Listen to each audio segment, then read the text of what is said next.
Welcome to एक्यूमैन। आप लोगों का 2 अप्रैल को रोड एंड बिल्डिंग का एग्जाम है, उसके लिए हम लोग लेकर आए हैं आपके लिए most expected questions of different subjects. अभी तक ट्रांसपोर्टेशन, जियोटेक्निकल, एफएम एंड सोम के मोस्ट एक्सपेक्टेड क्वेश्चंस शेयर हो चुके हैं। मैं आपके लिए लेकर आई हूँ बिल्डिंग मटेरियल के most expected questions with detailed solution. तो ज्यादा टाइम वेस्ट नहीं करते हैं और हम स्टार्ट करते हैं मोस्ट एक्सपेक्टेड क्वेश्चंस सॉल्व करते हैं बिल्डिंग मटेरियल के।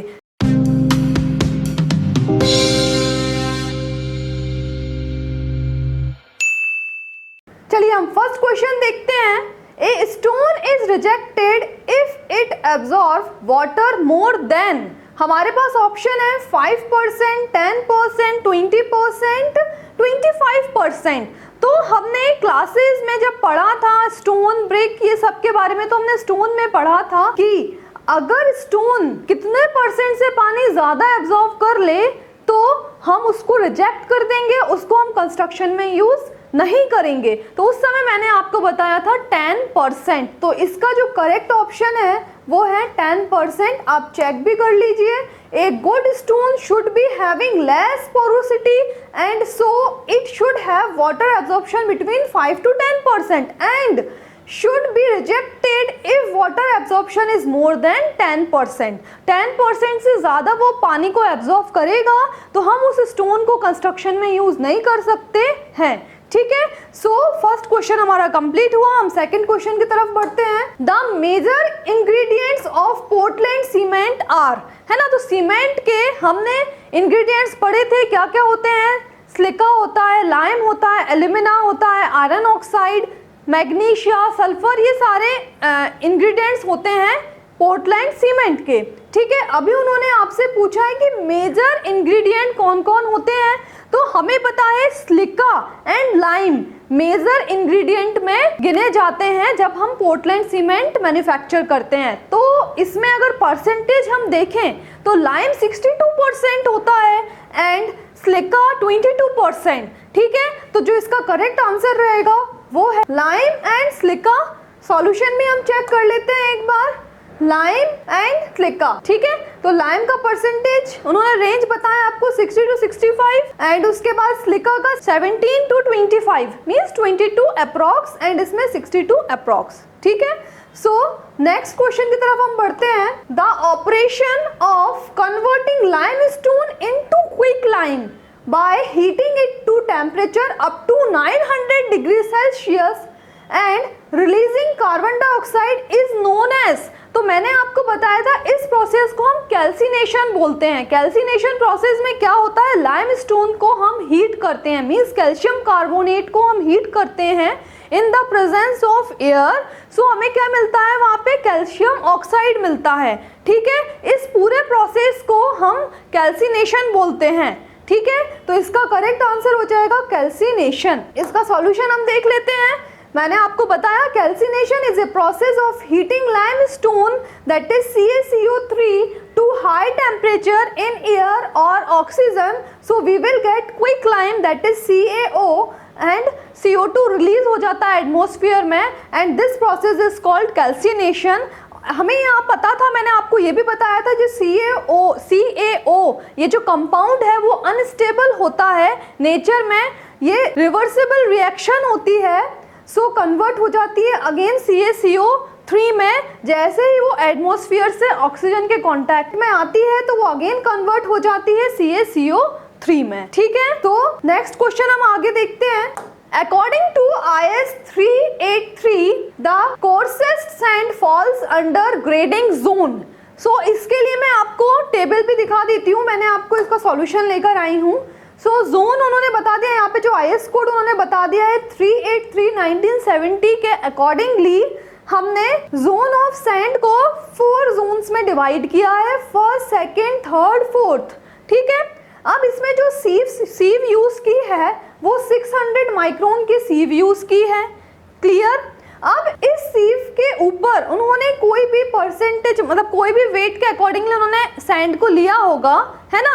ऑल में उन्होंने सेम वेट लिए होंगे सैंड के, उन्होंने 4 पार्ट्स में डिवाइड किया होगा। अब अगर हम देखें कि जब पहली बार हमने सीव किया और उस समय जो पार्टिकल्स कुछ भी होंगे, साइज उनका कुछ होगा, अगर उस पे 15 to 34% पास हो रहे हैं तो वो जोन 1 में काउंट होगा। ठीक है, फिर जोन 2 में अगर पार्टिकल्स 34 to 59% पास हो रहे हैं सीव से तो वो जोन 2 में होगा। अगर 60 to 79% पार्टिकल्स पास हो रहे हैं उस पर्टिकुलर सीव से तो वो जोन 3 में काउंट होगा। एंड लास्ट 80 to 100% पार्टिकल्स सीव से पास हो जा रहे हैं तो वो जोन 4 में होगा। ठीक है, तो उसने हमसे क्वेश्चन में क्या पूछा है? उसने हमसे क्वेश्चन में पूछा है according to IS 383 the coarsest sand falls under grading zone. So answer क्या होगा इसका? Zone number 1। क्यों? क्योंकि जोन नंबर 1 में जो पार्टिकल्स हैं सैंड के वो कोर्स हैं, इसीलिए ही तो कम परसेंटेज पास हो रहे हैं उस पर्टिकुलर सीव से, है ना। पार्टिकल्स ज्यादा अमाउंट में रिटेन हो जाएंगे सीव के ऊपर, तो जोन 1 इस क्वेश्चन का करेक्ट आंसर होगा। क्लियर? चलिए नेक्स्ट क्वेश्चन हम देखते हैं। Bulking of sand is maximum if the percentage of moisture content is of the order, है ना। तो bulking of sand क्या होता है? हमें पता है वॉल्यूम इंक्रीज कर जाना सैंड का जैसे ही सैंड वाटर के कांटेक्ट में आती है, तो ये होता है बल्किंग ऑफ सैंड। तो उसने क्वेश्चन हमसे क्या पूछा है? Bulking of sand is maximum if the percentage of moisture content is of the order of. तो इसका जो आंसर है वो है 5%। हम एक बार चेक कर लेते हैं। Bulking of sand is maximum at moisture content is in the range of 4 to 6%, almost about 5% रफली। ठीक है, सो याद रखिएगा, इंपॉर्टेंट क्वेश्चन है ये। नेक्स्ट हम देखते हैं for RCC construction the maximum size of coarse aggregate is limited to. Maximum size of coarse aggregate जो हम कंस्ट्रक्शन में यूज करते हैं, ठीक है, तो यहाँ पे ऑप्शंस है 10, 15, 20, 25। सो इसका जो करेक्ट आंसर है वो 20 mm है। कैसे है वो हम चेक करते हैं। ये देखिए IS कोड 456 के अकॉर्डिंगली क्लॉज नंबर भी लिखा हुआ है, इसमें उसने बताया है कि एग्रीगेट हम मोस्टली वर्क में 20 mm तक का यूज करते हैं, लेकिन अगर एक्सेप्शनल केस है, अगर जो कंक्रीट है वो फ्लो ऑफ कंक्रीट है ना, तो हम 40 mm या उससे ज़्यादा साइज के एग्रीगेट्स का भी यूज कर सकते हैं। और एक और उन्होंने कंडीशन दी है, the maximum size of coarse aggregate should not be greater than 1/4 of the minimum thickness of member. जो भी मेंबर आपने डिजाइन किया है कंस्ट्रक्शन में, है ना, उस मेंबर की जो थिकनेस है उसके 1/4 of minimum thickness of member, है ना, तो इससे ग्रेटर नहीं होना चाहिए एग्रीगेट का साइज। ठीक है, तो थिकनेस जो भी मेंबर की होगी उसका 1/4 आप कैलकुलेट कर लो, तो जो एग्रीगेट का साइज है वो उस डायमेंशन से ज़्यादा नहीं होना चाहिए। ठीक है, तो उन्होंने ये 2 कंडीशंस दी हैं, इसको याद रखिएगा। चलिए नेक्स्ट हम क्वेश्चन देखते हैं। Grading of aggregate in a concrete mix is necessary to achieve. अब हमने पढ़ा था ग्रेडिंग ऑफ एग्रीगेट कॉन्क्रीट में, कॉन्क्रीट मिक्स में जो ग्रेडिंग ऑफ एग्रीगेट होता है उसकी क्या ज़रूरत होती है, किस पे इफेक्ट होता है, किस पे इम्पैक्ट पड़ता है उसका, है ना। तो इसमें आप देखें एडिक्वेट वर्केबिलिटी, फिर high density, reduction of voids, better durability. ठीक है, अगर आप इसमें देखें तो इसका फर्स्ट ऑप्शन सही जा रहा है।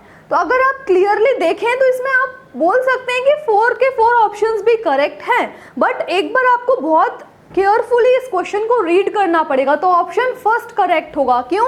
क्योंकि वर्केबिलिटी क्या होता है ना, grading of aggregate directly depend करता है या इफेक्ट करता है वर्केबिलिटी ऑफ कॉन्क्रीट को, है ना। So workability of concrete depend होता है या इन्फ्लुएंस होता है by grading of aggregate. Solution हम इसका देख लेते हैं। Grading of aggregate is a major factor which influence the workability of fresh concrete. इसके बाद ही, है ना, अगर वर्केबिलिटी जो है वो इन्फ्लुएंस हो रही है ग्रेडिंग ऑफ एग्रीगेट से, तो उससे ही रिलेटेड रहेगा आपका क्या प्रॉपर कॉम्पैक्शन अगर होगा तो तो जो वॉइड्स रहेंगे वो रिड्यूस हो जाएंगे, ड्यूरेबिलिटी इंक्रीज कर जाएगी, डेंसिटी भी इंक्रीज कर जाएगी, है ना। अगर वॉइड्स बहुत ज़्यादा कम होंगे तो डेंसिटी इंक्रीज कर जाएगी, ड्यूरेबिलिटी इंक्रीज कर जाएगी। तो फर्स्ट फैक्टर क्या है, वर्केबिलिटी, है ना। तो इसलिए उसका आंसर क्या करेक्ट ऑप्शन क्या था, ए था, वर्केबिलिटी। चलिए नेक्स्ट क्वेश्चन हम देखते हैं। The moisture content in A well season timber is, ये भी मैंने आपको पढ़ाया था, जो वेल सीजन टिम्बर है उसमें मॉइस्चर कंटेंट 12% से ज़्यादा नहीं होना चाहिए, मतलब हम रेंज बोल सकते हैं 10 to 12%। करेक्ट ऑप्शन आप देख लीजिए, the moisture content in A well season timber is about 10 to 12%। Clear. Next question, plywood is obtained by gluing wooden sheet at A pressure of, है ना। तो प्लाईवुड हमें जो प्लाईवुड मिलती है ना, तो वो हमें कैसे मिलती है, हम वुडन शीट के ऊपर प्लाईवुड को पेस्ट करते हैं तो कितना प्रेशर अप्लाई होता है, ठीक है। तो वो हमें देख लेते हैं, हमारे पास ऑप्शंस हैं 100 to 150 न्यूटन पर सेंटीमीटर स्क्वायर, 100 to 130 न्यूटन पर centimetre square, both option correct या फिर बोथ ऑप्शन रॉन्ग। चलिए तो हम इसका सॉल्यूशन देखते हैं। Plywood is obtained by gluing wooden sheet at A pressure of 280 psi या फिर 1.9 मेगापास्कल और 190 न्यूटन पर सेंटीमीटर स्क्वायर। बट जनरली जो प्रेशर अप्लाई होता है वो आपका करेक्ट ऑप्शन है 1.38 मेगापास्कल और 138 न्यूटन पर सेंटीमीटर स्क्वायर। एक और ऑप्शन है इसका 100 to 150 न्यूटन पर सेंटीमीटर स्क्वायर या फिर 100 to 130 न्यूटन पर सेंटीमीटर स्क्वायर। ये दोनों ऑप्शंस करेक्ट हैं। दो ऑप्शंस क्यों करेक्ट हैं, क्योंकि जो शीट होती है या जो भी रॉ मटेरियल है जिसके ऊपर हम प्लाईवुड को पेस्ट करेंगे, है ना, ग्लू करेंगे, तो वो जो मटेरियल है, रॉ मटेरियल है, उसकी स्ट्रेंथ डिफरेंट हो सकती है। तो उसके लिए ही उन्होंने रेंज दे दी है कि या तो 100 to 130 न्यूटन पर सेंटीमीटर स्क्वायर हो सकता है या फिर 100 to 150 न्यूटन पर सेंटीमीटर स्क्वायर आंसर हो सकता है। इसलिए इस क्वेश्चन का जो आंसर है वो दोनों करेक्ट है, मतलब both A and B option is correct. Clear.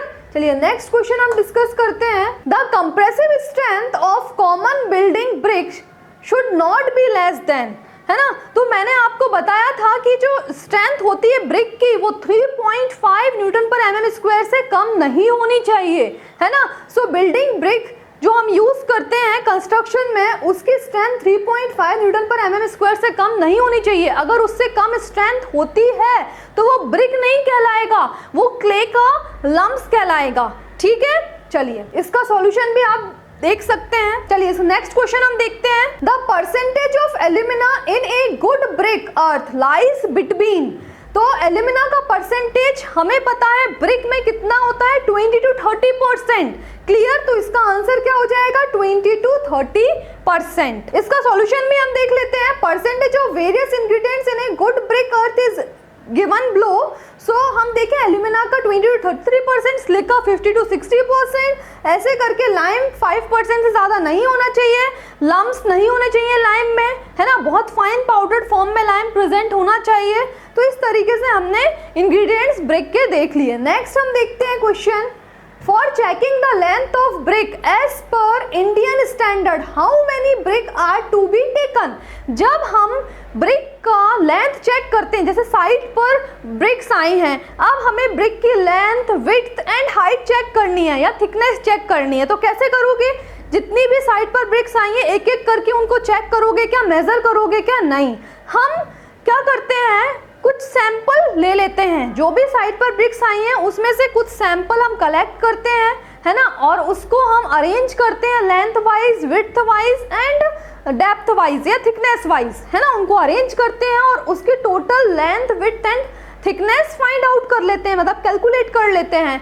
तो उससे हम पता करते हैं कि जो लेंथ है या विड्थ और जो थिकनेस है वो सारे ब्रिक्स की सही है। तो उसके लिए उन्होंने पूछा है कि वो सैंपल हमें कितने नंबर ऑफ ब्रिक्स यूज करना है। तो हम 20 नंबर ऑफ ब्रिक्स का यूज करते हैं। तो इसका जो करेक्ट आंसर है वो है 20। चेक करिए आप, मैं आपको बताती हूँ इस तरीके से। जब हमें लेंथ मेजर करनी है ना, तो हम क्या करेंगे 20 ब्रिक्स को हम लेंगे 20 ब्रिक्स को हम उठाएंगे वहां से एंड उसके बाद उनको अरेंज कर देंगे लेंथ वाइज।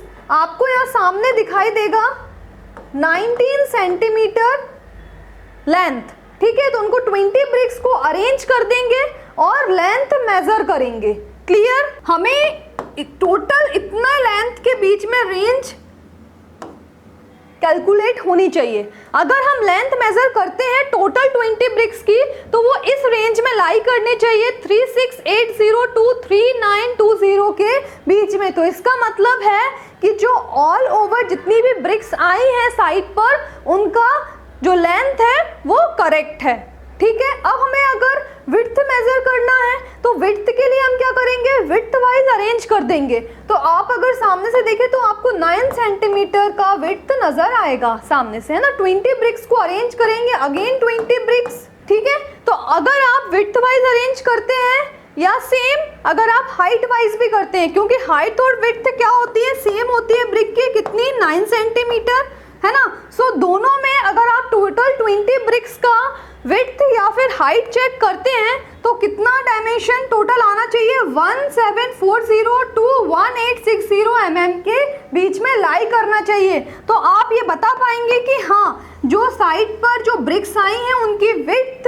एंड हाइट इस रेंज में लाई कर रही है, इसका मतलब करेक्ट है और फिर आप कंस्ट्रक्शन में यूज कर सकते हो। क्लियर? चलिए नेक्स्ट क्वेश्चन हम देखते हैं। Clay and silt content in a good brick earth be at least, जो क्ले और सिल्ट का कंटेंट होता है वो ब्रिक में कितना प्रेजेंट होना चाहिए। तो याद रखिएगा वो ऑलमोस्ट 50% प्रेजेंट होना चाहिए, ठीक है।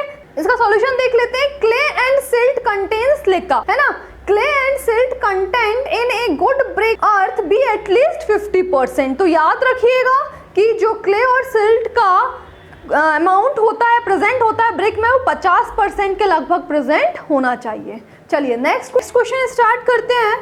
As of a tree may be ascertained by radius of its stem, circumference of its stem, number of branches, number of annual rings। So इसका करेक्ट ऑप्शन है D, number of annual rings. समझने के लिए structure of tree हम देखते हैं। ये structure of tree है, इसमें अगर आप देखें तो सबसे इनर मोस्ट पे पिथ है, फिर आप देखें ग्रोथ रिंग्स दिखाई दे रही होंगी आपको, कॉन्सेंट्रिक सर्कल्स दिखाई दे रहे होंगे, उनको ग्रोथ रिंग्स बोलते हैं और इसी को हम एनुअल रिंग्स भी बोलते हैं। इसी को हम एनुअल रिंग्स बोलते हैं। ये जो एनुअल रिंग्स होती हैं हर साल एक रिंग प्रोड्यूस होती है और ये ट्री की एज बताती है, ठीक है। नेक्स्ट हम आगे देखें तो आप देखेंगे यहाँ पे कैम्बियम लेयर है, ये कैम्बियम लेयर में सैप प्रेजेंट रहता है, फिर आउटर बार्क है डार्क ब्राउन कलर का, इनर बार्क होती है जस्ट आफ्टर कैम्बियम लेयर, जो कैम्बियम लेयर को प्रोटेक्ट करती है इनर बार्क, ठीक है।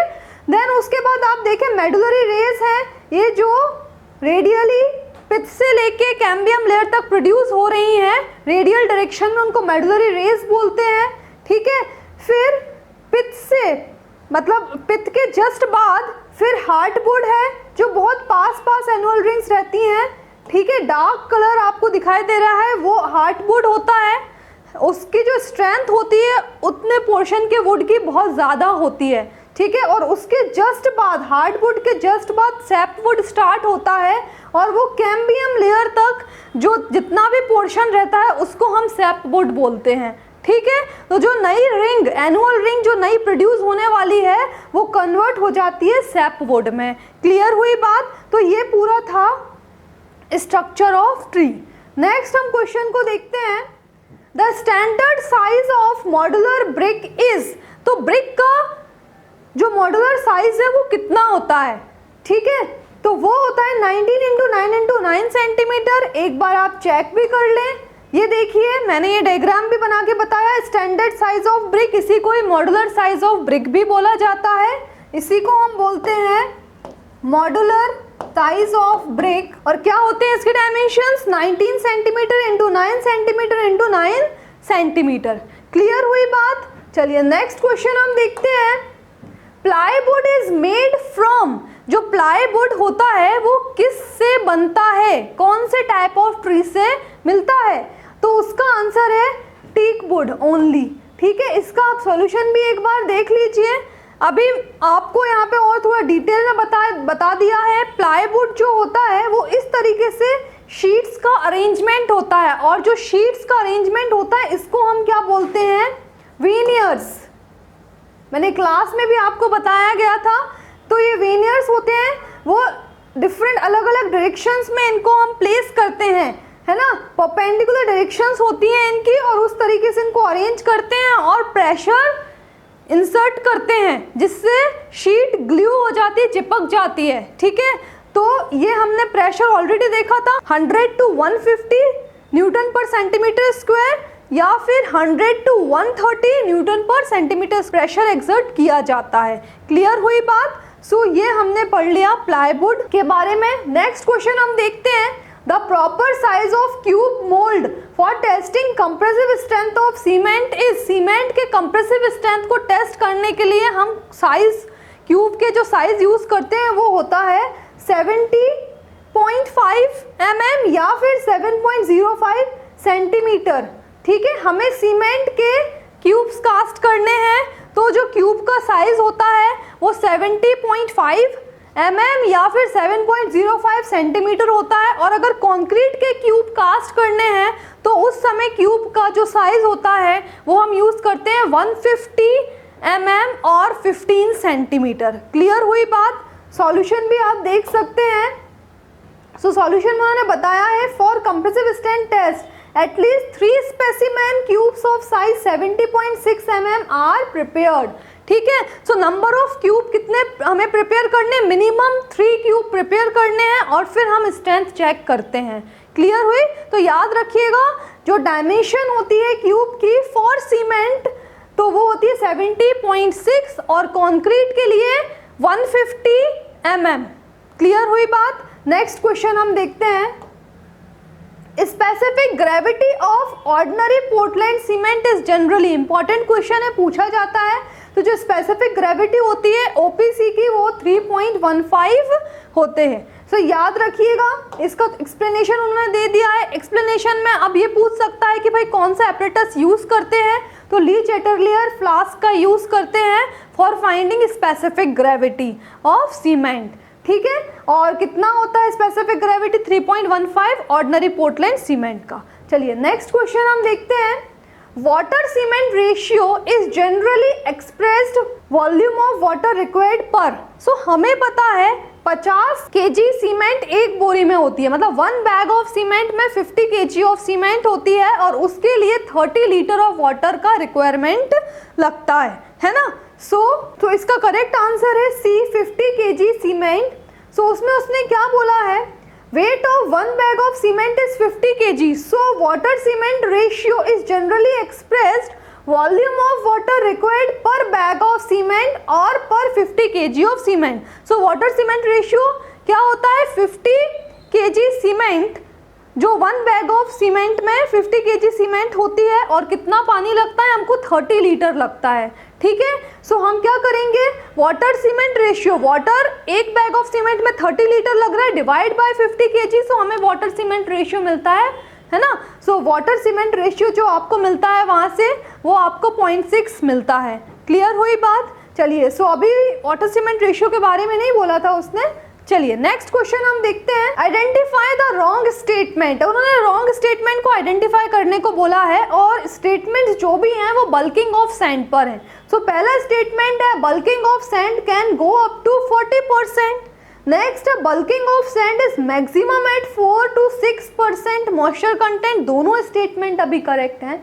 Bulking of sand is considered in weight batching of concrete mix. इस पे हम देखते हैं, फर्स्ट और सेकंड स्टेटमेंट तो करेक्ट है। हमने सेकंड स्टेटमेंट पे क्वेश्चन भी डिस्कस किया था कि जो मैक्सिमम बल्किंग ऑफ सैंड होती है वो 4 to 6% मॉइस्चर कंटेंट पर होती है, और वो कितना होता है, लगभग 40% होता है ना, 30 to 40% होता है, वेरी करता है। चलिए, सो इधर पे थर्ड जो है, bulking of sand is considered in weight batching of concrete mix. अभी क्या होता है ना, कंक्रीट को जब मैन्युफैक्चर करते हैं तो आपको कंक्रीट के इंग्रेडिएंट्स का जो अमाउंट होता है वो लेना पड़ता है। जैसे कि कंक्रीट मिक्सचर होता है सीमेंट का, फाइन एग्रीगेट का, कोर्स एग्रीगेट का, है ना, वाटर का, देन उसके बाद मिक्सचर्स का। तो आप इसको किस तरीके से मेज़र करके कंक्रीट तैयार करोगे? तो आप सीमेंट को कितना क्वांटिटी में लोगे, सैंड को कितना लोगे, वॉल्यूम को एग्रीगेट कोर्स एग्रीगेट को कितना लोगे, है ना। सो इसमें दो तरीके से आप क्वांटिटी को ले सकते हो, या तो वॉल्यूम बैचिंग या फिर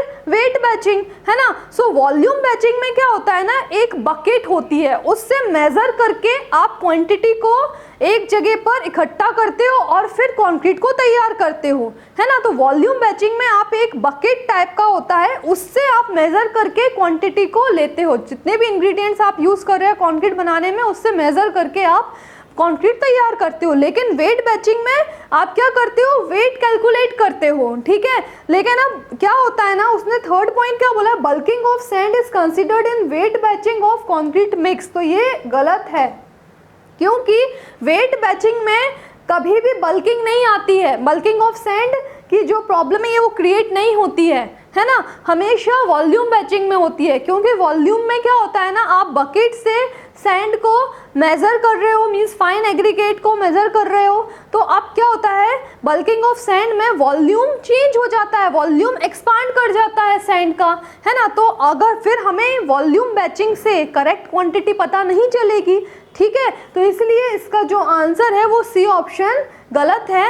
मींस जो बल्किंग ऑफ सैंड होता है वो कंसिडर्ड होता है volume batching of concrete mix में, ना कि weight batching of concrete mix में, है ना। तो आज तो हम कंस्ट्रक्शन में वॉल्यूम बैचिंग यूज भी नहीं करते हैं ड्यू टू यही डिसएडवांटेज। क्लियर हुई बात, है ना। सो हमें करेक्ट क्वांटिटी पता नहीं चलती है by using volume batching. Clear हुई बात। सो इसका थर्ड ऑप्शन गलत हुआ। फोर्थ ऑप्शन तो करेक्ट है, bulking of sand occur due to free moisture film formation over sand grain. तो इसमें क्या होता है ना, जो सैंड के पार्टिकल्स होते हैं ना, उनके चारों तरफ पानी की फिल्म वो प्रोड्यूस हो जाती है और सारे सैंड के पार्टिकल्स को मतलब दूर करने की कोशिश करती है ना, दूर करने की कोशिश करती है। इसके कारण क्या होता है, जो फोर्स एक्सर्ट होता है वो सरफेस टेंशन जो है वो फोर्स एक्सर्ट होता है और सारे पार्टिकल्स एक दूसरे से दूर भागते हैं। इसके कारण वॉल्यूम क्या हो जाता है, बढ़ जाता है सैंड का, उसी को हम बल्किंग ऑफ सैंड बोलते हैं। तो इसलिए तीनों ऑप्शंस करेक्ट हैं, बट जो थर्ड ऑप्शन है वो रॉन्ग है। क्लियर हुई बात। चलिए नेक्स्ट क्वेश्चन हम देखते हैं। उसके पहले उन्होंने सॉल्यूशन भी बता दिया है आपको, तो आप रीड कर लीजिएगा तो पता चल जाएगा। नेक्स्ट हम क्वेश्चन देखते हैं, पोज़ोलानास आर रिच इन। तो हमने पढ़ा है पोज़ोलानिक मटेरियल जो होता है वो कौन होते हैं, सिलिका, है ना। किस फॉर्म में हमें मिलते हैं, सिलिका के फॉर्म में। क्यों, क्योंकि जो पोज़ोलानिक मटेरियल होते हैं ना, उनमें बाइंडिंग एजेंट वाली प्रॉपर्टी नहीं होती है ना। वो कोई भी मटेरियल को बाइंड नहीं कर पाते हैं। तो जो पोज़ोलानिक मटेरियल होते हैं वो रिच होते हैं सिलिका में, ठीक है। उनमें एल्यूमिना का जो कंटेंट है वो प्रेजेंट नहीं होता है, इसलिए इसका जो करेक्ट ऑप्शन है वो है सिलिका। तो ये सारे ऑप्शंस क्या हैं, गलत है। क्लियर हुई बात।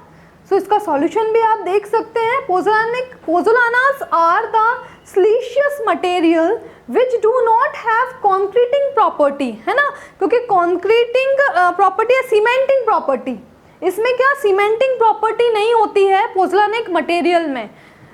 वो जब भी लाइम के कांटेक्ट में आते हैं पोज़ोलानिक मटेरियल, तब जाके उनमें सीमेंटिंग प्रॉपर्टी या फिर बाइंडिंग प्रॉपर्टी जनरेट होती है। सो याद रखिएगा, जब भी pozzolanic material water and lime के कांटेक्ट में आते हैं तो उनमें बाइंडिंग प्रॉपर्टी या फिर सीमेंटिंग प्रॉपर्टी जनरेट होती है, नहीं तो वो एक सिलिशियस मटेरियल होते हैं, वो कभी भी किसी भी अदर सब्सटेंस को जोड़ नहीं सकते हैं, बाइंड नहीं कर सकते हैं। क्लियर हुई बात, इसलिए उनको बोला जाता है वो सिलिशियस मटेरियल होते हैं। क्लियर। नेक्स्ट क्वेश्चन हम देखते हैं, in ordinary Portland cement the first one two react with water is.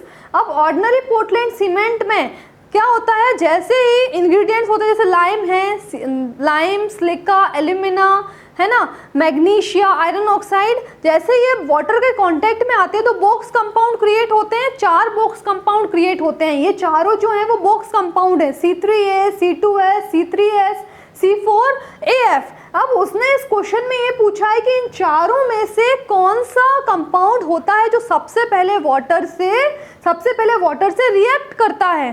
ठीक है, तो सबसे पहले जो वाटर से रिएक्ट करता है वो होता है C3A, calcium try calcium eliminate, याद रखिएगा, है ना। इसीलिए ही ये सबसे पहले वाटर से रिएक्ट करता है, इसीलिए फ्लैश सेट होता है सीमेंट में। क्लियर हुई बात, या इनिशियल सेटिंग टाइम जो होता है सीमेंट में वो C3A की वजह से ही आता है। क्लियर, चलिए सो नेक्स्ट अगर इसका सॉल्यूशन भी देखें तो सॉल्यूशन में भी उन्होंने यही बताया हुआ है।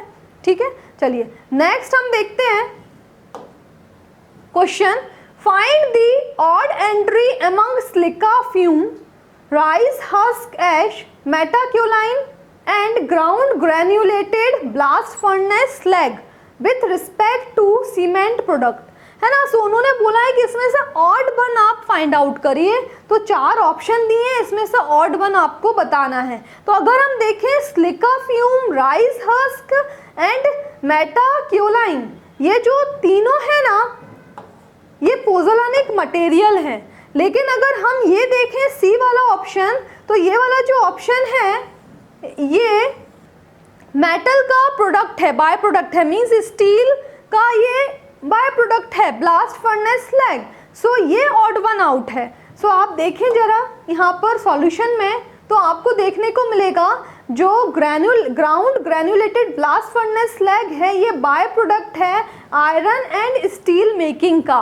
क्लियर हुई बात, और जो 3 है ये तीनों पोज़ोलानिक मटेरियल है। क्लियर हुई बात, चलिए नेक्स्ट क्वेश्चन हम देखते हैं। An aggregate is said to be flaky if its least dimension is less than 2/3 of mean dimension, 1/2 mean dimension, 3/5 mean dimension और 3/4 mean dimension।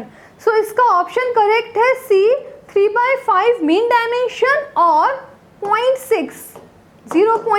आप इसका सॉल्यूशन भी देख सकते हैं, तो आपको देखने को मिलेगा an aggregate is said to be flaky if its least dimension is less than 0.6 times the average dimension. और ये कैलकुलेट करने के लिए हम ये एपरेटस का यूज करते हैं, आपको पता होगा, flakiness index by flakiness gauge and elongation index by elongation gauge. Clear, चलिए नेक्स्ट क्वेश्चन हम देखते हैं। If fineness modulus of a sand is 2.5 it is graded as. So हमने पढ़ा है फाइननेस मॉडुलस फाइन एग्रीगेट का, है ना। फाइन एग्रीगेट में आ जाएंगे आपके fine sand, medium sand, coarse sand. Clear, अभी यहाँ पे हम बात करते हैं फाइन सैंड का। तो फाइन सैंड का जो रेंज होता है वो 2.2 to 2.6 के बीच में लाई करता है, मीडियम सैंड का 2.6 to 2.9, कोर्स सैंड का 2.9 to 3.2। याद रखिएगा, तीनों बहुत इंपॉर्टेंट है। तो इसके अकॉर्डिंगली अभी उन्होंने क्वेश्चन में क्या बोला, if fineness modulus of sand is 2.5, so fine sand का कितना होता है 2.2 to 2.6 के बीच में लाई कर रहा है 2.5। So it is the correct option क्या हो जाएगा, फाइन सैंड। क्लियर हुई बात, चलिए नेक्स्ट क्वेश्चन हम देखते हैं। The resistance of an aggregate to the effect of hydration of cement and water is called. The resistance of an aggregate to the effect of hydration of cement and water is called soundness. ये soundness test से हम determine करते हैं। Clear, अगर इसका आप solution देखें, the soundness test on aggregate is carried out to learn the resistance of aggregate to weathering action like drying, freezing, alternate wetting and drying in normal condition और effect of hydration of cement and water। So याद रखिएगा, soundness test किया जाता है aggregate पर resistance to hydration of cement and water। Clear हुई बात, चलिए नेक्स्ट क्वेश्चन हम देखते हैं। The bulking of sand occurs due to, the bulking of sand occurs due to किसकी वजह से, air in voids नहीं, मॉइस्चर इन वॉइड्स, हाँ ये हो सकता है, सरफेस टेंशन, हाँ नाम तो सुना है, मैडम ने बोला था अभी कुछ देर पहले ही कि सरफेस टेंशन एक वर्ड, ये जो फोर्स है प्रोड्यूस होता है बल्किंग ऑफ सैंड में, तो शायद ये भी ऑप्शन हो सकता है।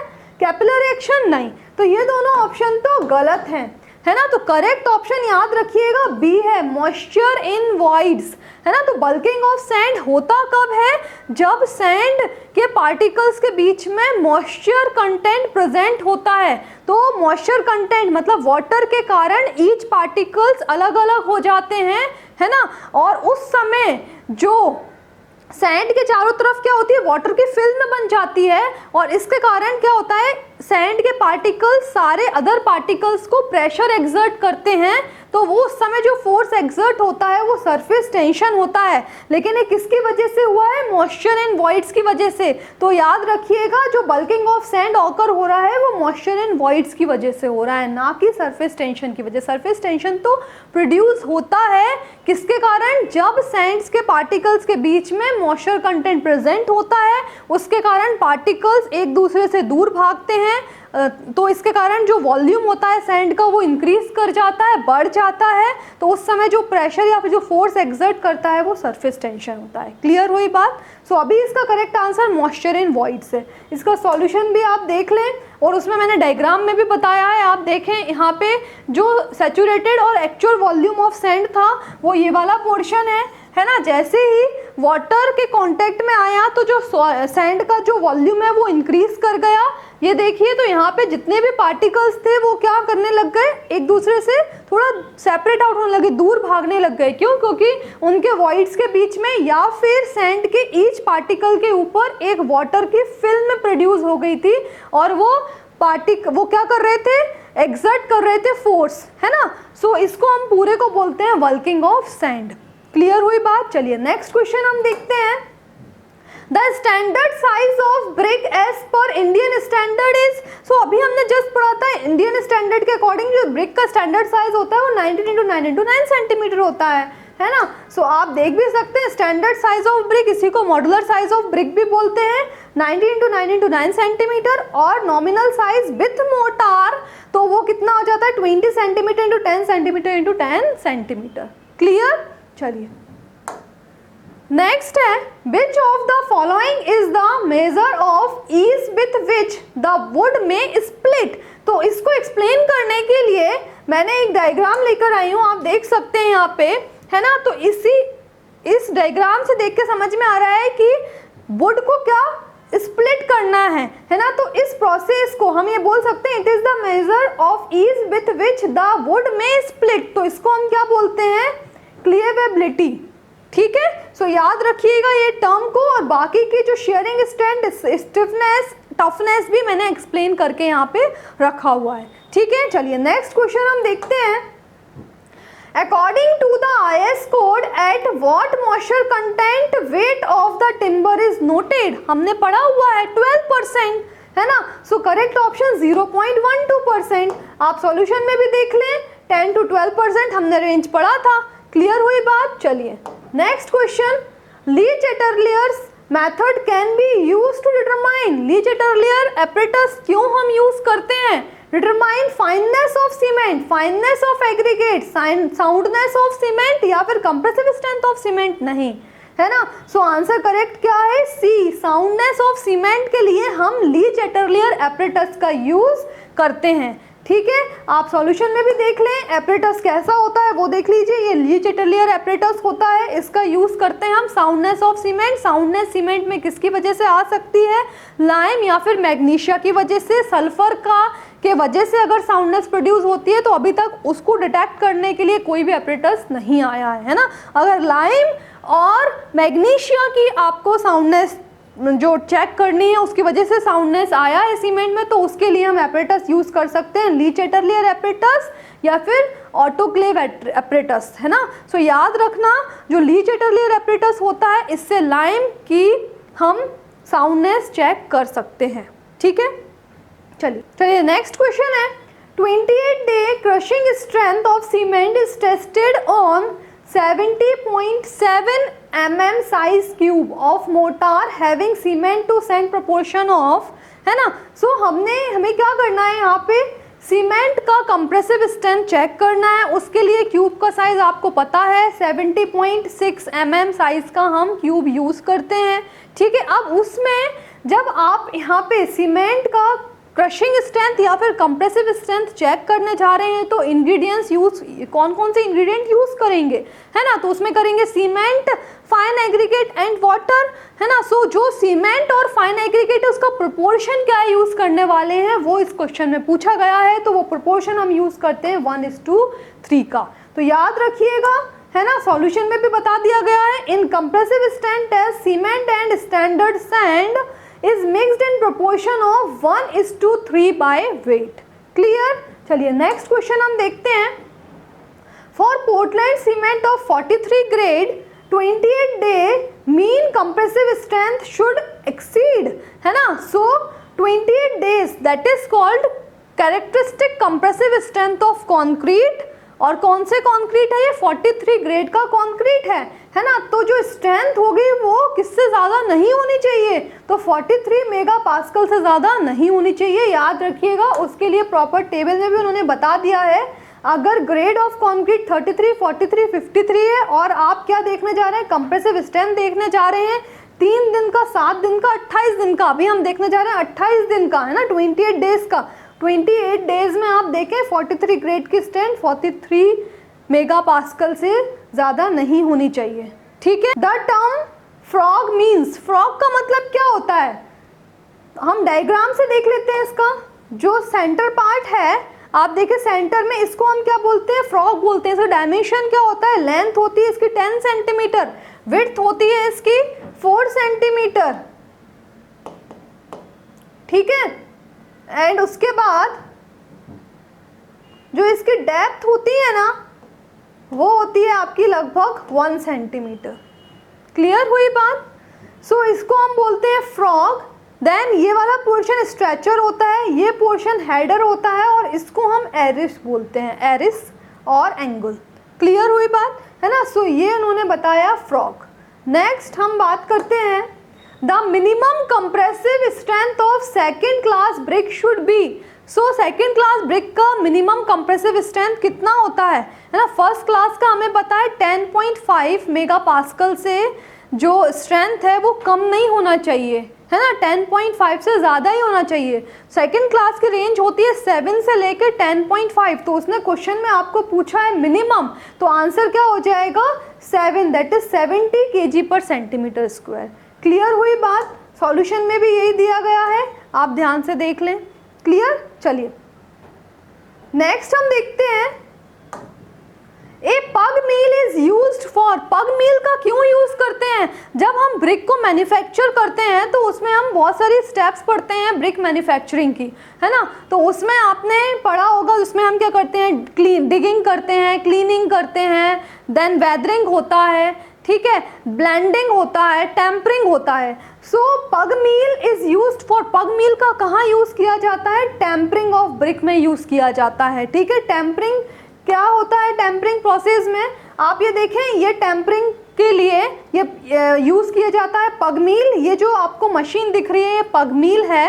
क्लियर। अब पग मील की डेफिनेशन अगर आप देखें तो tempering of brick earth is done in pug mill and the operation is called pugging. इसमें क्या होता है, इस प्रोसेस में जो पूरा का पूरा जो ब्रिक अर्थ का होल मास रहता है उसको एक साथ इस मशीन में क्या किया जाता है, इस मशीन में मिक्स किया जाता है, जिससे लम्प्स रहते हैं वो सारे ब्रेक कर जाएं और एक हमको होमोजीनियस मटेरियल मिले, और फिर हम उसको मोल्ड में फिल कर कर ब्रिक बना पाएं। क्लियर हुई बात। तो ये है पग मील का यूज, और इस प्रोसेस को हम बोलते हैं tampering.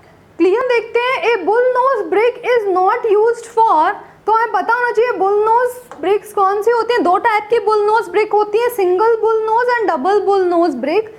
Single bull knows brick होती है वो कुछ इस टाइप की आपको देखने को मिलेगी। डायग्राम गलत बना है ना। यहाँ पे थोड़ा सा एक कॉर्नर नहीं होता, कर्वी होता है ये ब्रिक एक साइड से, और डबल बुल नोज ब्रिक में दोनों साइड से कर्व होता है।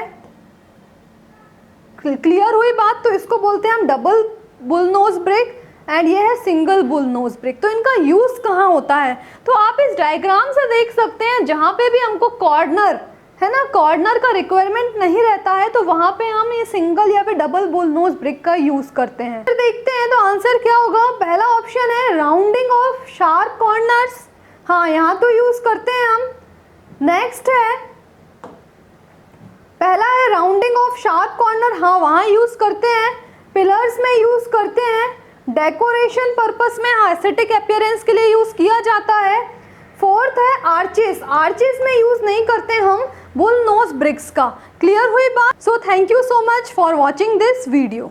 Thank you everyone.